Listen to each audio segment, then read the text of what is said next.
Comment je pourrais faire pour retraiter les données qui sont dans ce document? Les données, c'est des données de temps travaillé par jour. Donc là, les 4 personnes de l'équipe sur chaque jour du mois. Donc là, par exemple, c'est les données du mois de janvier, le 1er janvier, le 2 janvier, le 3 janvier, etc. Il y a un nombre d'heures travaillées. Et la structure de ce document fait que les données ne sont pas facilement exploitables.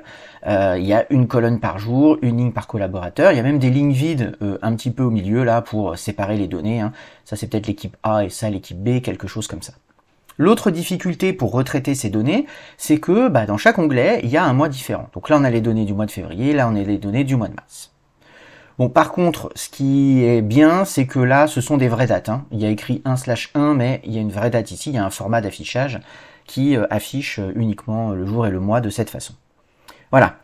Eh bien, il y a peut-être plein de façons de gérer l'affaire. Moi, ce que je voudrais faire, c'est importer les données dans un nouveau document, et pas les retraiter sur place, avec Power Query. Donc je vais fermer ce document. Oui, je vais enregistrer les modifications. Et je vais créer un nouveau document. Et je vais essayer d'importer les données à l'intérieur de ce document. Donc, je vais le faire. Données, obtenir des données à partir d'un fichier, à partir d'un classeur Excel. Je sélectionne le document qui contient mes données, celui que j'affichais tout à l'heure. Voilà, et la première difficulté, c'est que les données, elles sont pas dans une seule feuille. Alors, je vais commencer par traiter les données d'une feuille, on va voir. Je vais prendre par exemple la feuille du mois de février, et je vais transformer les données. Donc il y a déjà quelques étapes dans la liste. Je vais enlever celle où il essaye de deviner les types de données et celle où il promeut les en-têtes. Là, je vais garder simplement cette étape qui est la sélection du document, et cette étape qui est la sélection de la feuille.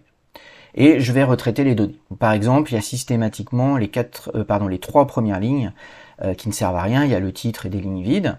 Donc je vais supprimer les lignes du haut. Je vais supprimer 3 lignes en haut. Voilà. Ensuite, une fois que c'est fait, eh bien la première ligne, c'est bien les en-têtes. Donc toujours dans Accueil, je vais utiliser la première ligne pour les en-têtes. Voilà. Il a fait deux choses en fait, il a promu les en-têtes et il a aussi essayé de deviner les types de données. Alors ça pourrait être une bonne idée, mais en fait ce que je vois c'est que dans le code en haut là de l'étape, il y a le nom des colonnes et le nom des dates. Je vais enlever cette étape, parce que là moi j'essaye de préparer une requête, une suite d'actions que je vais pouvoir appliquer à toutes les feuilles et donc à tous les mois. Donc il ne faut pas qu'il y ait de traces du mois que je suis en train de traiter à l'intérieur de la requête. Ok, bon peut-être je pourrais renommer cette colonne, hein, ça c'est le salarié. Salarié, voilà. Ok. Je vais supprimer toutes les lignes vides. Accueil, supprimer les lignes vides. Voilà, comme ça les lignes d'écart qui avaient été mises entre les équipes ne sont plus là. Mais il faut maintenant que les informations qui sont en colonne ici, là, elles pivotent pour devenir des lignes. Alors plutôt qu'on va dépivoter les colonnes. Je vais sélectionner la colonne des salariés, transformer, et je vais dépivoter les colonnes. Je vais cliquer sur la petite flèche, voilà, et je vais dépivoter les autres colonnes. Je ne vais pas dépivoter les colonnes, ça voudrait dire que je vais dépivoter la colonne que j'ai sélectionnée. Donc, comme je ne sais pas combien il y a de jours dans le mois, hein, et ça change chaque mois, je vais plutôt, en sélectionnant la colonne salarié, dépivoter les autres colonnes, toutes celles que je n'ai pas sélectionnées. Voilà. Et j'ai donc, au lieu d'avoir une ligne par salarié, j'ai 30 ou 31 lignes par salarié, une par jour. Voilà, parfait. Cette colonne, c'est la date. Cette colonne, c'est le nombre d'heures. Je renomme mes colonnes. Je peux peut-être m'intéresser au type de données. Hein. Donc cette colonne, ce sont des dates. Voilà, ça facilitera sans doute la suite des opérations. Voilà. Et donc, je pense que c'est fait. J'ai traité toutes les données pour le mois de février. Ma requête, pour l'instant, elle s'appelle février, c'est un peu trop spécifique. Je vais l'appeler, par exemple, un mois, pour me souvenir que c'est la requête qui traite un mois. Bon, jusque-là, voilà, c'est pas des opérations vraiment très compliquées. Il faut savoir se servir de Power Query, mais voilà, c'est pas forcément très compliqué. Là, ça va devenir un petit peu plus technique la suite. Alors, ce que je vais faire, c'est que je vais transformer cette requête en quelque chose de très général qui est capable de retraiter n'importe quel mois. Pour ça, dans Accueil, je vais créer un paramètre. Donc dans la partie Gérer les paramètres, je vais faire un nouveau paramètre. Je vais lui donner un nom, je vais l'appeler par exemple nom moi, ça va être le nom de la feuille en fait. Hein. C'est le nom de la feuille du fichier source qu'il faut retraiter. Ce paramètre, il est de type texte. Et pour l'instant, il contient le texte février. Voilà. Donc c'est juste une sorte de variable en quelque sorte, voilà, de cellule nommée, hein, si on veut. Ce nom moi, il contient pour l'instant le texte février. Et ce que je vais faire, c'est que je vais utiliser ce paramètre dans la requête que j'ai fait tout à l'heure ici.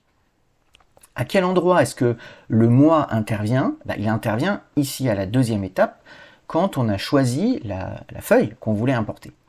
Et quand je vais cliquer sur la petite roue dentée, là je m'aperçois que l'interface qu'on me propose ne me permet pas de sélectionner la feuille que je veux importer à l'aide d'un paramètre. Je vais donc être obligé de modifier le code qui est là. Dans le code qui correspond à cette étape, je le vois là, le nom du mois. Je vais l'effacer, je vais effacer les guillemets aussi, hein, et je vais écrire à la place le nom de mon paramètre, donc nom moi. L'étape, je n'y touche pas, elle fait exactement la même chose, mais au lieu que le nom de la feuille que je veux importer soit écrit en dur dans le code, il va aller le lire dans le paramètre. Voilà. Et donc, ma requête, elle fait exactement la même chose que tout à l'heure. Là où ça va être différent, c'est que maintenant, si je veux importer par exemple les données du mois de janvier, il suffit d'aller modifier le paramètre, voilà, et quand je reviens dans la requête, on voit que ce sont les données de la feuille janvier qui ont été importées. Les mêmes traitements ont été faits à la feuille janvier. Cool. Ok. J'y suis presque.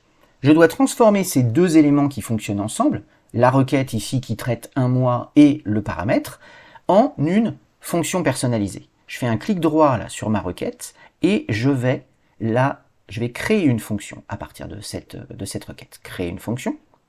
Je vais donner un nom à cette fonction, je vais l'appeler traitement 1 mois par exemple. Voilà, et elle accepte un paramètre. Donc j'ai ici une fonction personnalisée qui utilise ces deux éléments pour faire son travail. Très bien.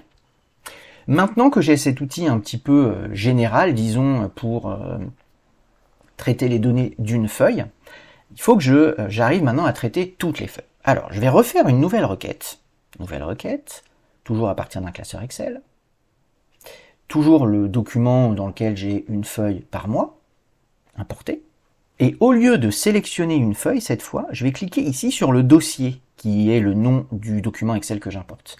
Ça va faire une requête différente, regardez, ok. En fait, ce que je récupère dans le nom de la requête, c'est la liste des feuilles.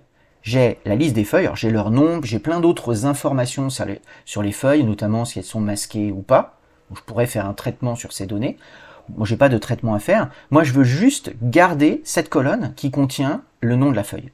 Donc, je sélectionne cette colonne et je vais supprimer les autres colonnes pour garder seulement cette colonne que je pourrais renommer par exemple mois.